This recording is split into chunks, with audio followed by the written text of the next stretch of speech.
Right. So Okay, hi sure. everyone. Yeah. Welcome to our IG live or the second IG live that we're doing.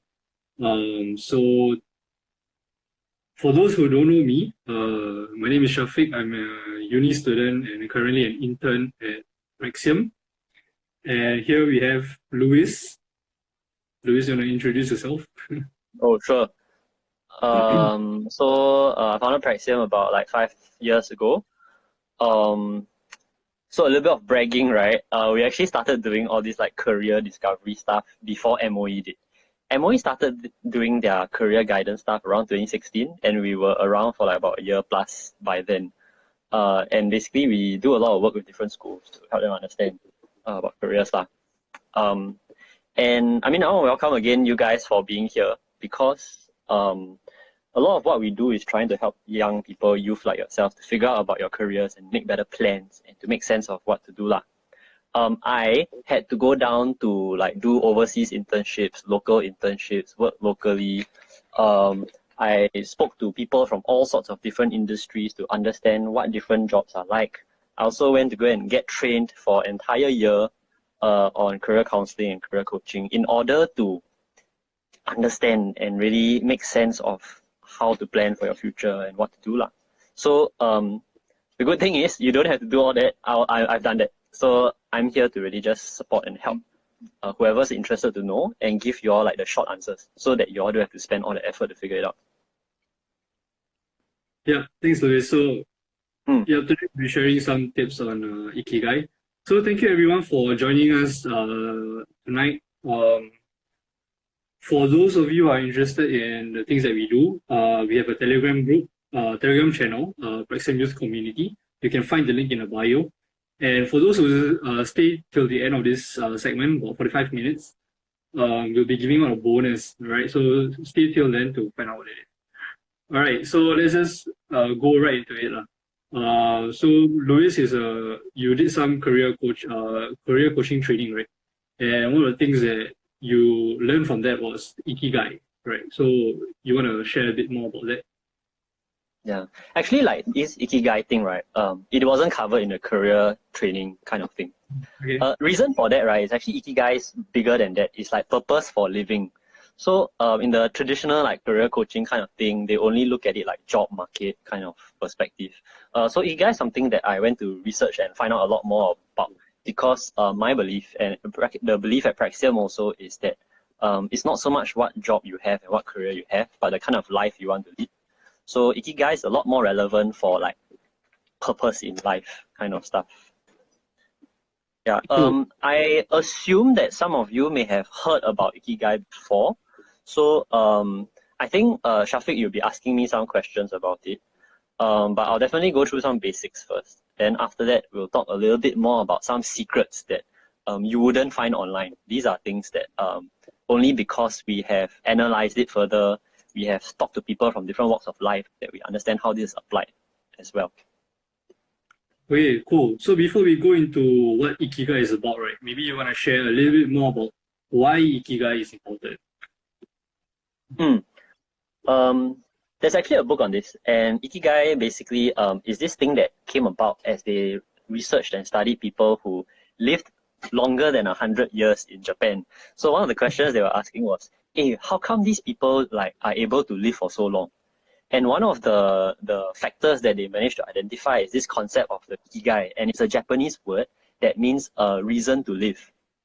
So they found that for a lot of these people who live for very long lives, right, they have a very solid, strong idea of what's their reason for living. And when they identify that their health is better, their mental well-being is better, they enjoy life a lot more. And I think that's really what all of us want to aim for.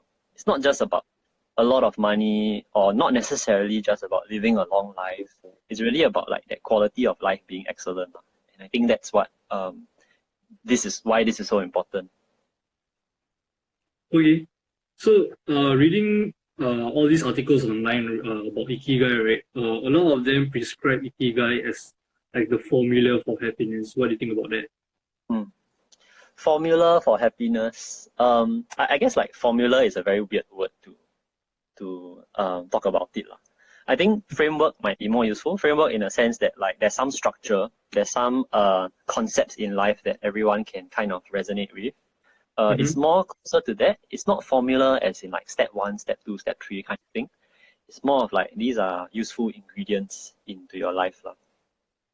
Maybe I can go a little bit into like Ikigai itself and why it is, particularly for those who can't visualize. So I'm going to flip the camera and then it's going to point to my screen. This set of content comes from a talk that I gave at Lifelong Learning Institute for people who were curious about this topic. So I'm just going to flip the camera. By the way, if you guys are a bit annoyed that the thing's sideways, right, it's because we plan to use this for videos in future. So we want to do it landscape. So yeah, sorry, it's sideways. So Ikigai generally looks like this. And there's generally these 4 quadrants. So here's my finger point, you can see. There's what the world needs, what you love, what you're good at, and what can be paid for. And Ikigai is like where everything kind of intersects right there in the middle. The interesting thing about this is, I think the first thing people always ask is, hey, how can I get that? And what is the job that I should get to achieve that Ikigai, that magic point? I just want to highlight when they did this research about Ikigai and these Japanese people who lived over 100 years, right? It's these people who have lived for very long, who have achieved the Ikigai kind of state. So don't feel that urgency, right, to get it right off the bat. Like you're in your like not even 20 yet or early 20s or 30s, right? And you honestly, it's quite hard to reach that Ikigai point right at that point in time. You might start with a few circles and then you slowly grow your way towards Ikigai instead. That's going to be a lot more helpful because if not, right, you end up stressing over like, hey, why I don't have that magic solution? Why I only got 1 of the 2 or 2 of the 4 or something? Just realize it's going to take some time and it's okay. Sure. It's like everybody goes at the screen so you can reference again. Right, for those of you who are just joining us, today we'll be talking about Ikigai, and Louis is showing on his screen the 4 quadrants or the 4 components of Ikigai. And Ikigai is where all these 4 quadrants intersect. Right, hi Abdullah. Hi. So just wanted to shout out to some people, right? So like Abdullah was someone who recently joined one of the programs we ran. It was an internship preparation program. Abdullah is looking for an internship and fingers crossed, still hoping that you get the internship that you are applying for. But he basically came for this 2-day training that we ran to help him get an internship because that's really going to be useful when he wants to apply to uni in future as well as to any jobs that he might be interested in. So cool stuff. Right. Okay. So you want to continue? Yeah, which is the first quadrant that you want to talk about in the Ikigai framework? First quadrant. Okay. First quadrant. I suppose the first one I want to emphasize, right, is what you can be paid for.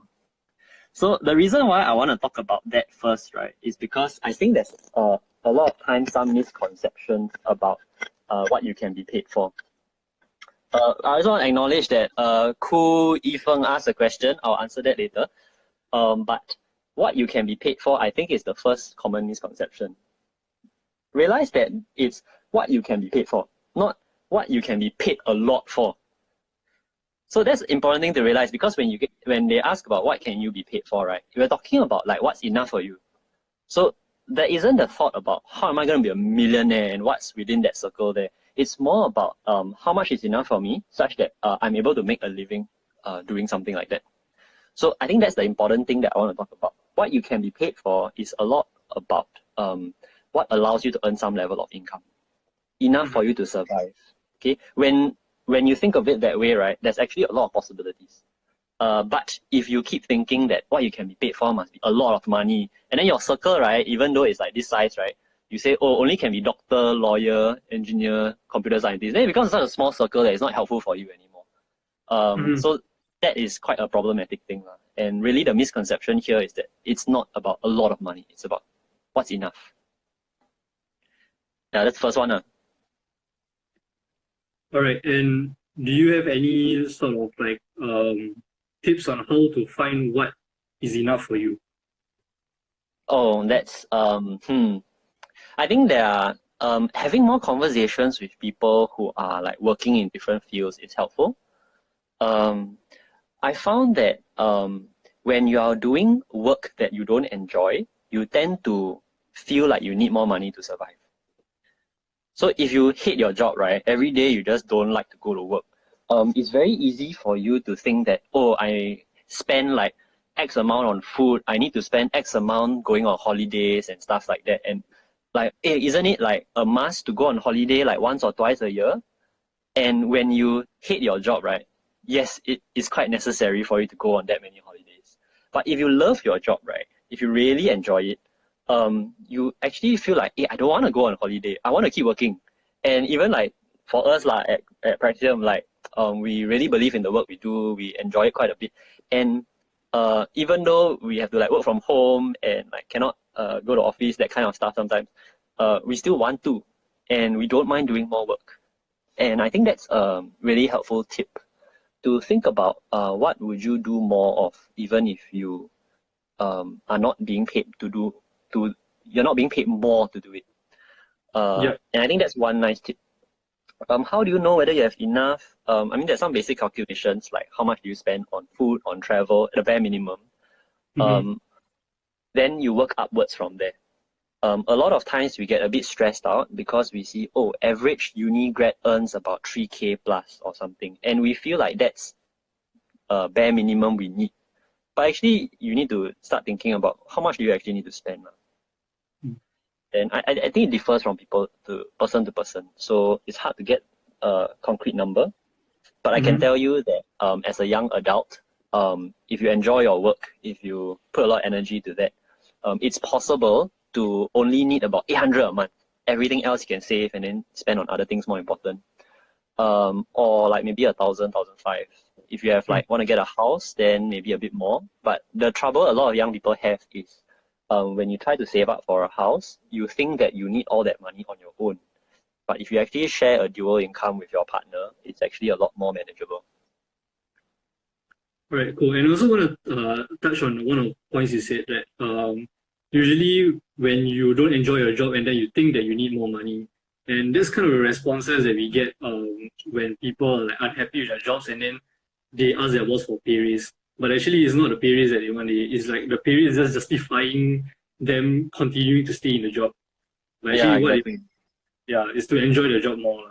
So yeah. And it's very funny because like you think about it from a career development perspective, it does not make sense for you to go to your boss and say, you need to pay me more in order to keep me here. The reason he'll pay you more is because you are doing good work and you like the work and you will put in a lot of effort.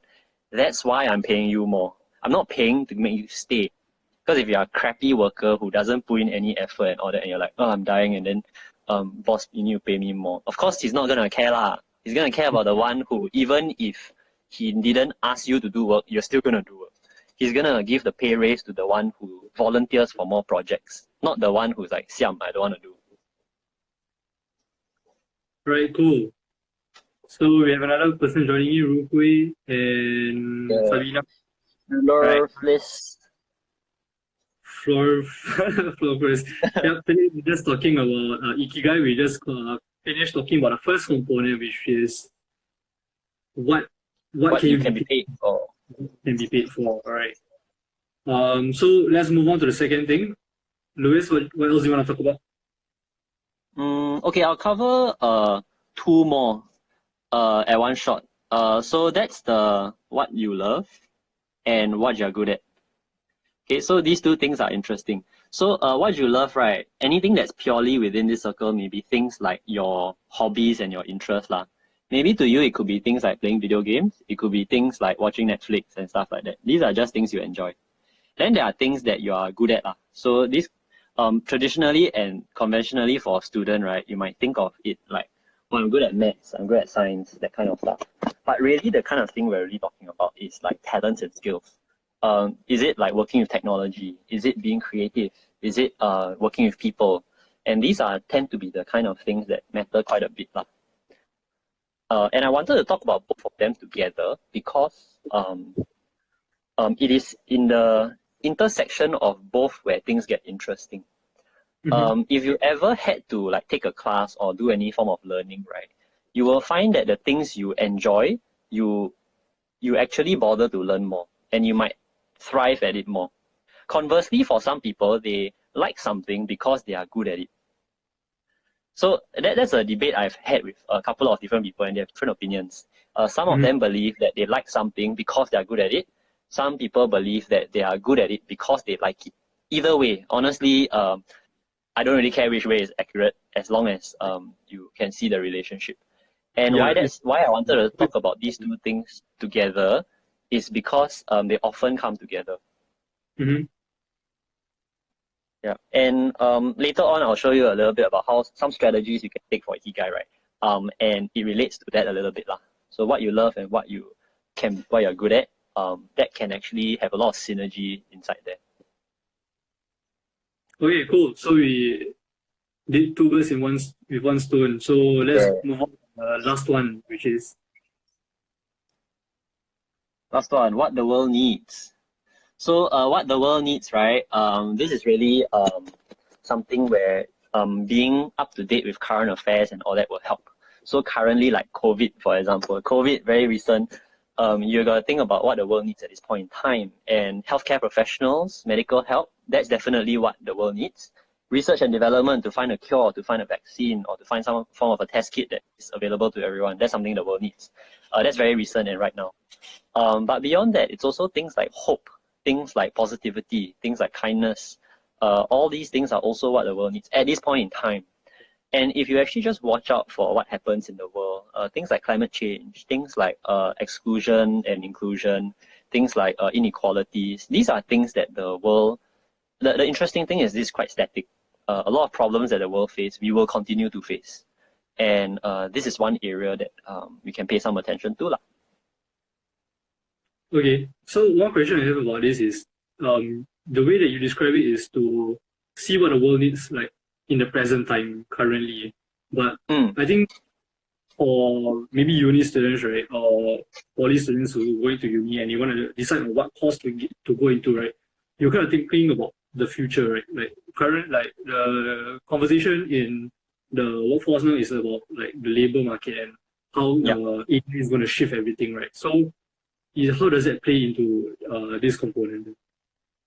I guess it's an interesting thing to draw a distinction between what the world needs and what you can be paid for. Because when you talk about what the world needs, right, it's a lot closer to like the social issues and the social problems, rather than like, oh, the world needs more AI developers.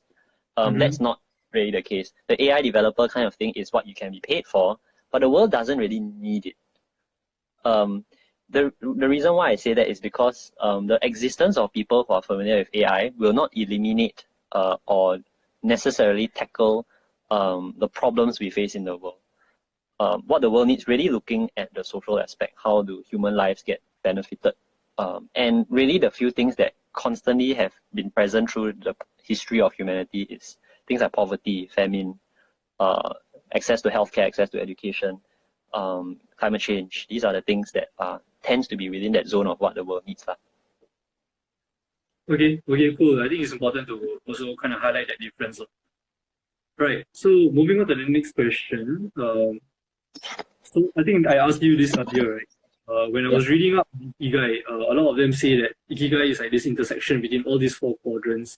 And so I was wondering whether these four quadrants are supposed to intersect in the form of like one job only or like one career, or because is there a need to do all at once? So, no, and as I mentioned earlier, right, a lot of times when they did this research and study, it's for people who have lived for a very long time. So earlier in your life, right, you may not reach that center point right away. You might instead be somewhere else. And this is where, beyond just the circles, right, the intersections of things are where things get pretty interesting. And if you see, like, these are some words that we are familiar with, and it gives us a bit more vocabulary and distinction to understand what exactly are we getting ourselves involved in. So passion here, right, it's a common misnomer that people might say what you love and passion is the same thing. But it's not exactly the same thing. you would realize for anything that you are good at, you probably would have spent a lot of effort and time practicing and suffering and slogging and stuff like that. So passion is really when you combine what you are interested in and what you love with a lot of hard work to eventually get good at it. And that's what passion is. And I think that more people should have this understanding of passion where it's not just about, oh, I love it and I enjoy it. It also has to be about how much effort and suffering will I be willing to go through to get there. And this was something we talked about in our last session as well, the idea of passion and how passion involves some suffering. If you go and Google for the definition, you will find that the word passion comes from Latin and comes from the words to suffer, in a sense. Yeah. So maybe I also touch a bit about that, right?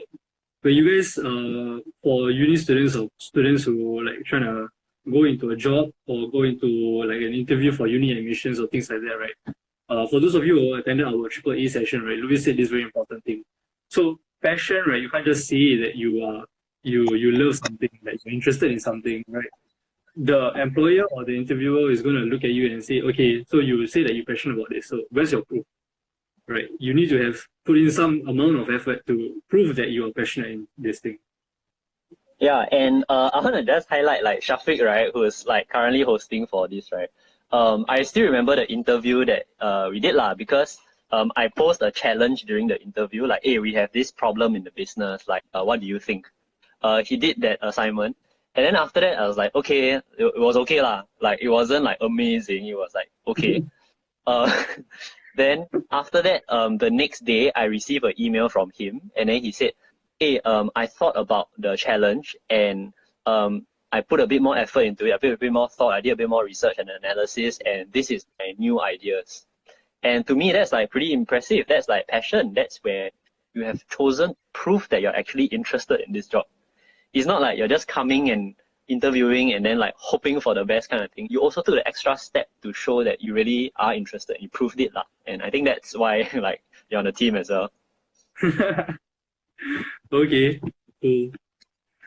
Yeah. Maybe I'll move on to like some of the other words, right? So some of the others, the ones that we're most typical with is profession lah. So profession is basically the idea like you're a lawyer, you're a doctor, that kind of stuff. It's things that generally you get paid because you're good at it, but it's lacking the what you love part. It's lacking the what the world needs part. It's really about just being a mercenary lah. So that's the other way I describe profession. It's pretty mercenary. Yeah, and I think a lot of Singaporeans are within that zone. We have a lot of professions, people in professions, but not that many people will talk about how they are living in passion or they are living their vocation or their mission. More often than not, you see it's profession. And as you yourself might be choosing what work you want to do, just be wary if you go into your career choosing professions to see it that way. Just be very clear. You are very likely to lack the experience of being able to tackle what the world needs or what you love, and you may just miss this sweet spot and only middle around here. I think this is also why many people in their 30s and 40s go through midlife crisis, because they live within here and they get sick of it and they swing to the other extreme. So there's this lifelong journey that people get on to get satisfaction. Just to quickly run through, because I don't want to spend too much time on this, because all this is pretty basic, right? I got some super juicy insights that I can share, but I've got to get past the basics first. There's this idea of a vocation. A vocation, you think about it, is what the world needs and what you can be paid for lah. So ironically, you can think about it like army lah. In army, right, you have all the different vocations. And honestly, no one's really good at being a soldier in army. We just got to do it because we need to take care of our defense in Singapore and stuff like that lah. And we are paid not a lot, we're just paid a certain amount for it. It's a vocation. It's something that we got to do and someone's willing to pay for it. So in that context, that's what vocation is. And on the other aspect is something like mission. So if you see mission, it is the intersection between what the world needs and what you love. But you will see that it is not anywhere here. You may not be able to pay for it, you may not be good at it. This comes a lot in volunteer work, in VWO work. So a lot of people, in order to get some satisfaction or sustainability in their life, they may aim for a profession and they do a lot of volunteering in the meantime. And then you will see why I mean Ikigai is not just about careers, it's about life. It's because when you combine it that way, if you kind of average it out, right, you have a job and then you have some volunteer experience and then you merge that into your Ikigai kind of thing.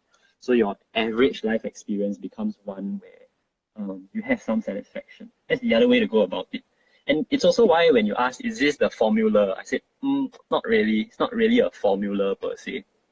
Yeah. Okay. So for those people joining us today and you want to discover your Ikigai, from the framework, right, I can kind of see that there's a bit of you can draw a straight line up, like a diagonal line, to kind of segment it into like external and internal.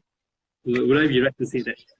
Hey, you are a genius, man. I think I did a good job hiring you, lah. Because just check it out, right? This is exactly one of the slides that I set up.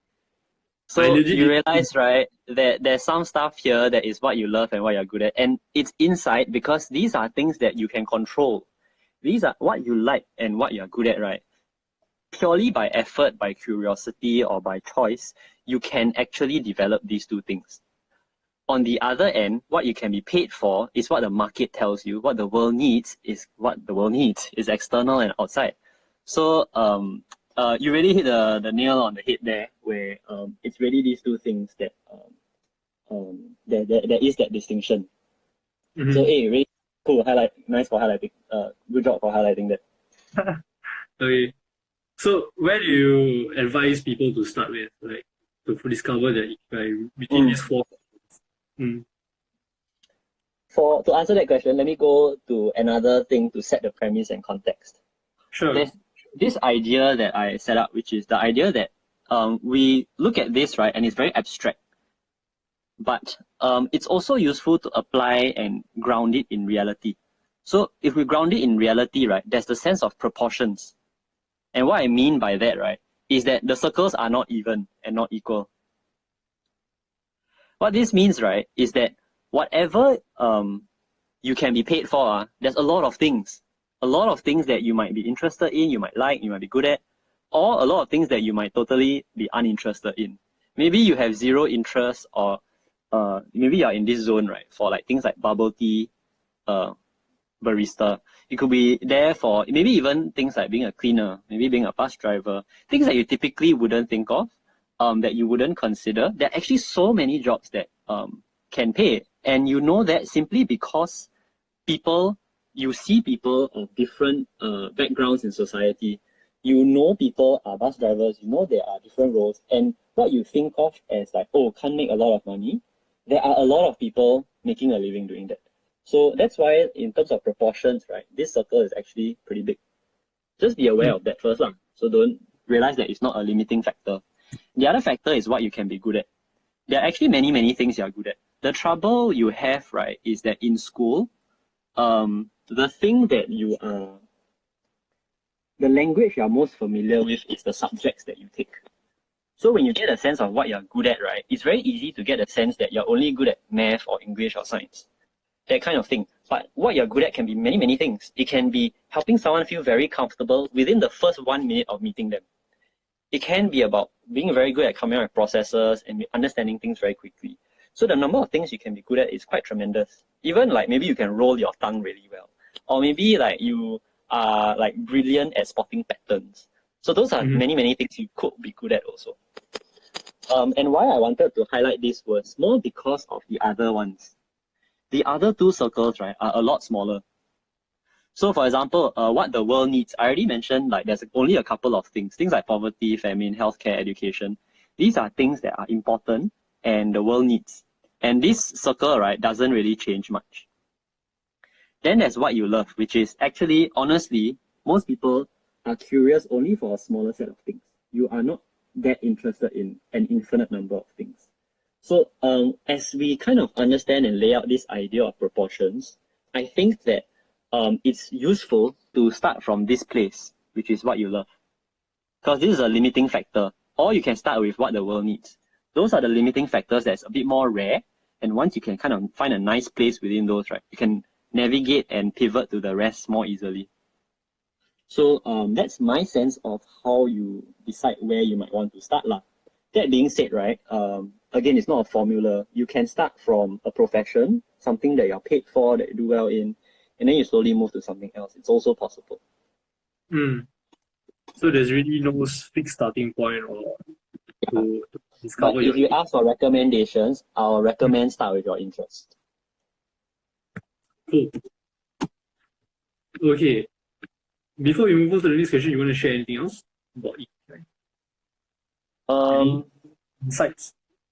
I'm gonna go into the interesting secrets already. So the proportion one and the inside outside one was just one level of what these secrets are lah, in a sense. Okay. Yeah, during my research about Ikigai, right, I've never seen that they always draw the circles very like equal to each other. Never seen it like disproportionate. Yeah. Okay. So somebody, you were saying? Yeah, sorry. Earlier somebody asked a question to pose to you. Have you discovered your Ikigai? I think so. Okay, honestly, right, I would say that I believe the work that we do is something that the world needs.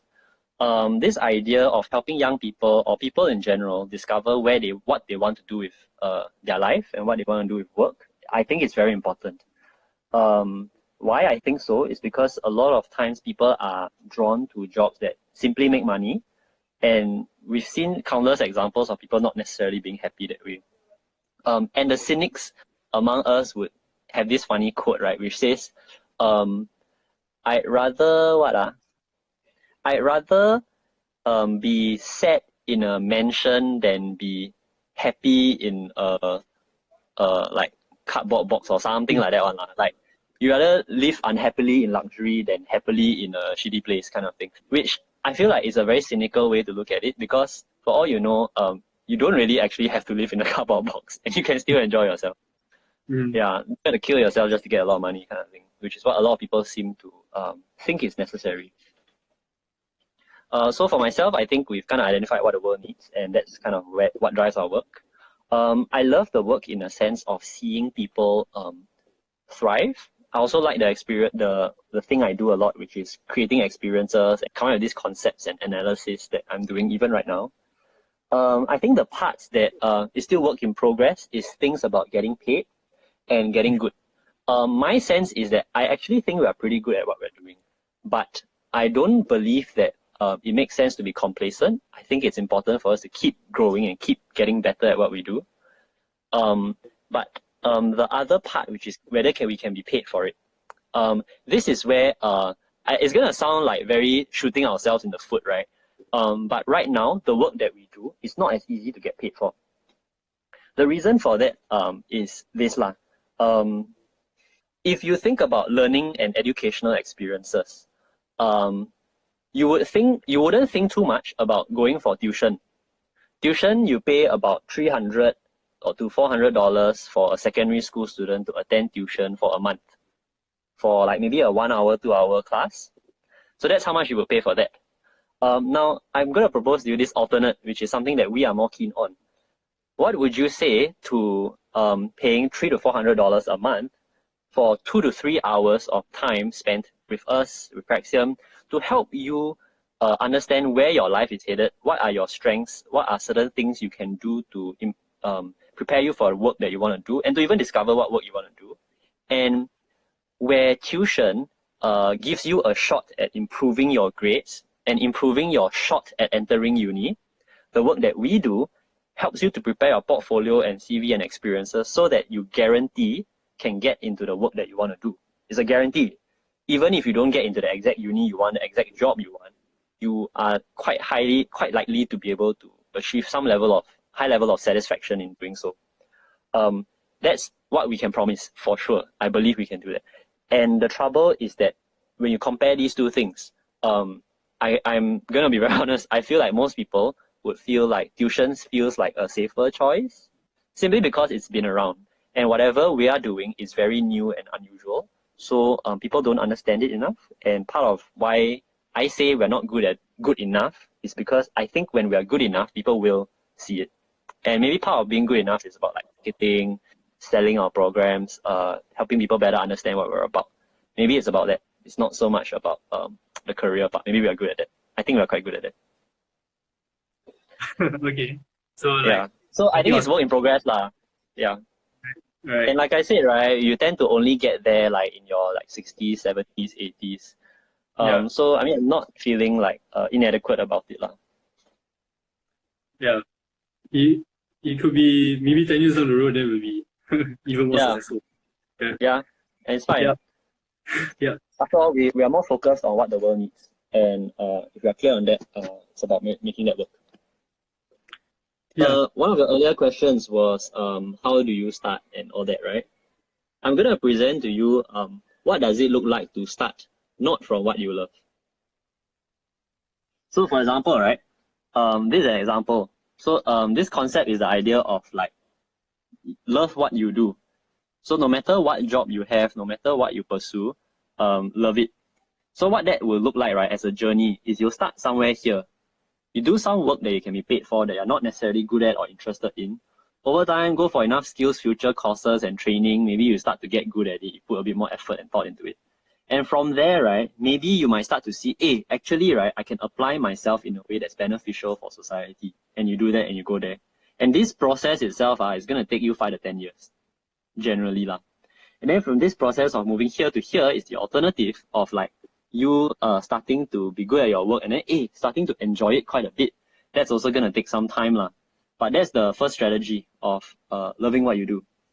And if I had to draw a comparison, right, I think this is very close to what you think of as arranged marriage.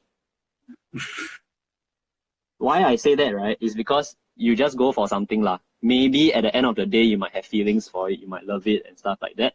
It's going to take a bit of effort. There's no guarantee that you're going to have a good match, that you really will love it. And it's going to be a lot of self-reflection, a lot of trying to love it lah. It's not going to come naturally. Mm-hmm. So I think that's what the first strategy is, and you can totally do that. People have done that. I just personally think that it's tougher. And if you are younger, I actually recommend not doing this. If you are older, no choice. You have to pay the bills. You got your flat to pay for. You got to get married. Start with what you paid for. You don't have a lot of time to explore. Then go for that. Go for this option.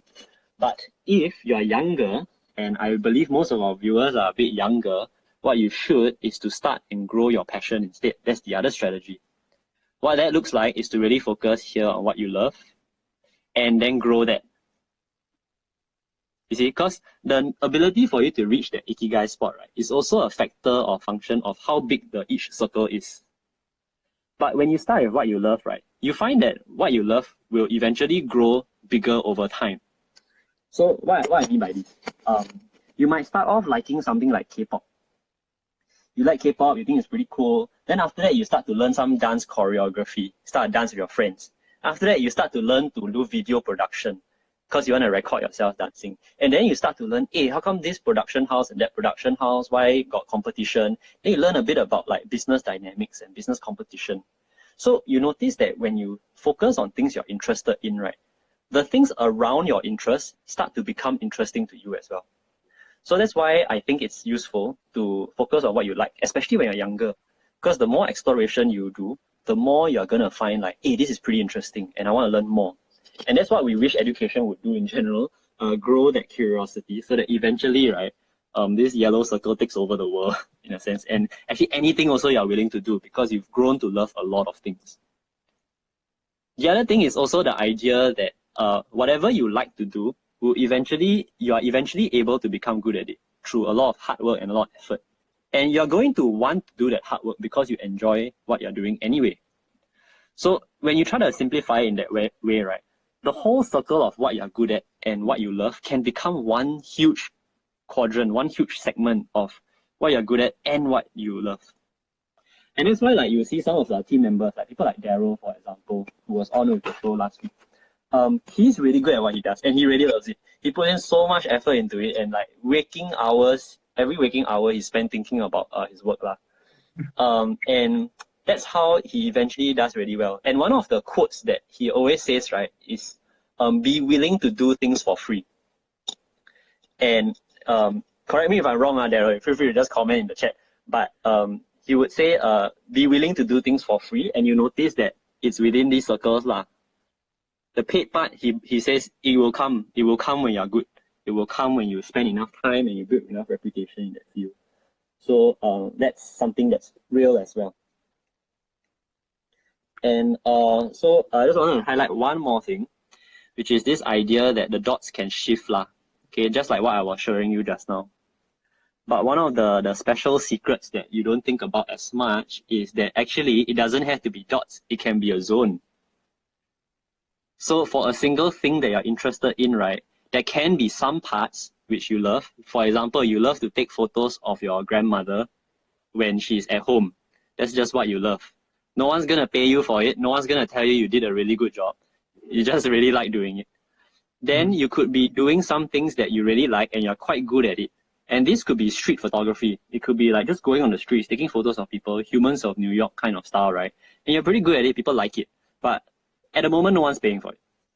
Then you could be on this other extreme, or where you're good at it and you're paid for it. And this could be things like wedding photos, baby showers, and you're doing event photography, that kind of stuff.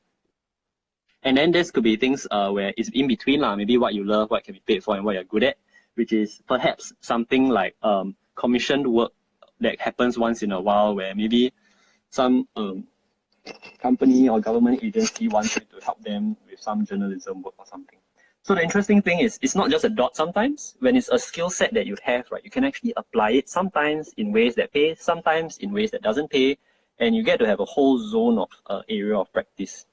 Mm-hmm. And again, I don't think this is something that I've seen anywhere else also. But through interviews I've had with people across different fields, this is the understanding that we've developed. It's a bit deeper level for Ikigai. Yeah. So I think a key takeaway here is when you want to start with what you love, right? How to find out what you love? You have to explore. There's a need for you to explore, and like the key here is exploration. Is to try different things, and once you try different things, you kind of know what you like and what you don't like. And before you do that, you can really say whether you like it or not. And so that would be the first key step in discovering your Ikigai. And that's also kind of the work that we do for the young people, for our young viewers out there. Praxium helps you discover your passions, and we don't just help you discover it, we also help you equip to get you good at it. Right? And then we can talk about it's essentially the idea of growth lah. And any form of growth is when your dot shifts, moving from what you can be paid for to not only being paid for it, but be good at it. And this can happen in multiple directions lah. You can start from wherever, and whenever there is movement, there is growth. And that's what we should be aiming for lah, growth. And that's how we get towards the central point of where we can hit this ideal Ikigai kind of state. Okay. All right, so we're going to end this segment soon. Louis, any recommendations for our viewers out there who might be interested to learn more about Ikigai? Yeah, so actually, this is something that we're curious about, because this content, I think, do give us some feedback. Drop it in the comments of whether you found it useful or helpful, or you learned something new. Feel free to type a short thing about, say, it is awesome, or maybe just give an emoji, thumbs up type of thing if you to let us know that it went well or it was useful for you. Or you feel free to type a longer paragraph or something to give us a bit more data. Or feel free to DM us as well. One of the things that we are thinking about is, should we convert this into, say, a video course format? Should it be like a YouTube series or something? Not too sure yet. But this IG Live setting is also a chance for us to get a sense of whether people might find this useful or valuable.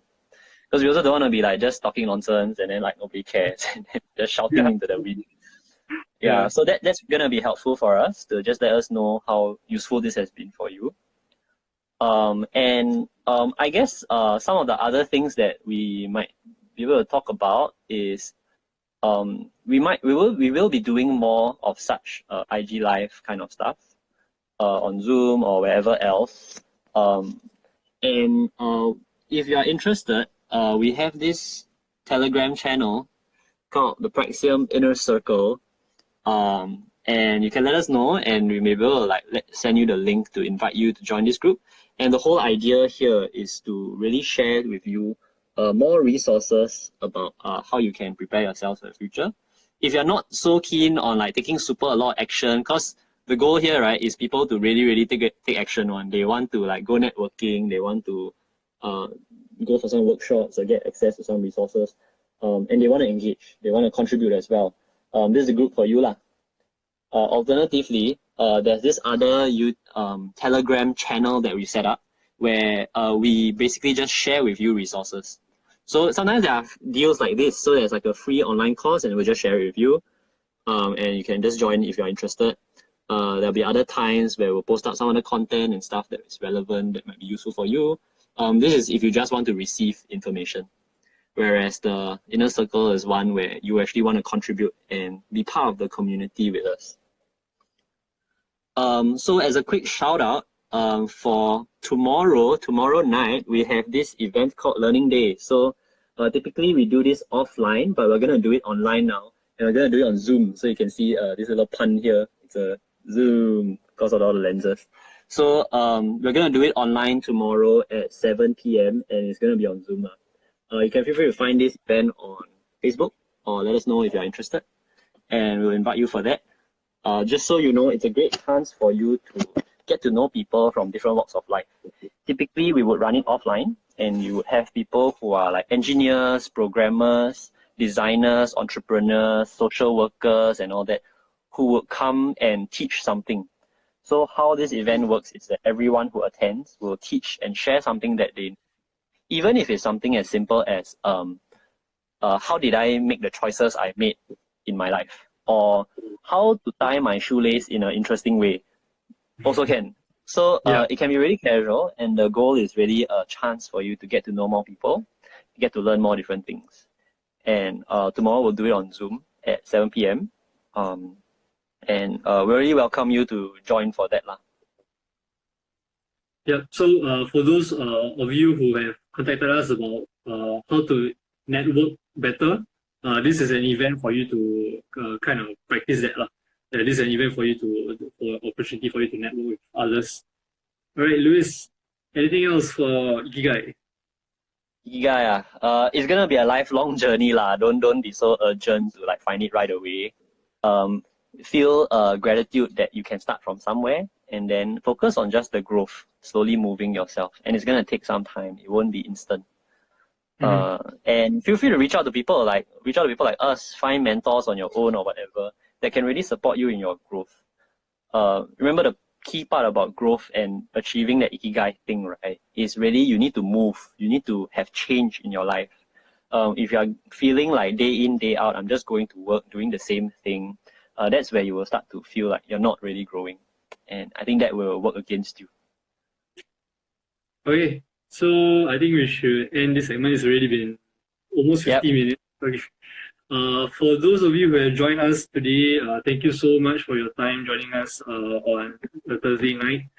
And also for those of you who have stayed on for these 45 minutes, we also want to extend an opportunity for you. If you have any questions or if you have any things in your life that you want to talk about that we can help you with, just reach out to us and we can add you into the Praxium Inner Circle group, and we can support you from that. We are very committed to supporting the youth and finding your dreams and things like that.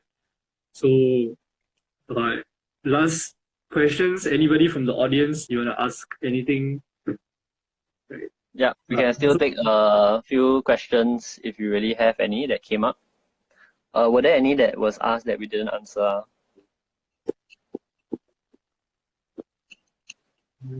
Oh, for those who joined late, right, the reason we're sideways is so that we can kind of re-splice this into a YouTube video and all that later on. So sorry if you have to tilt your screen sideways. Any other questions, guys? Okay, looks good, I guess. All right. So remember Learning Day tomorrow at 7. It'll be online on Zoom. and also Telegram channel in our IG bio. And also, if you need any help, just reach out to us via DM or things like that. But yeah, if you're also interested in what Learning Day looks like, you can go on to our IG page. We have a highlights reel of some of the topics that were covered previously in the past Learning Days. So do check it out.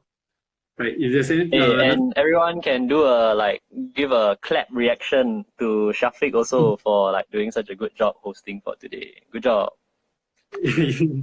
Got the what SG United clap. Yep. All right. Okay, stay safe everyone. Don't go out too much. Yeah, go for Learning Day instead.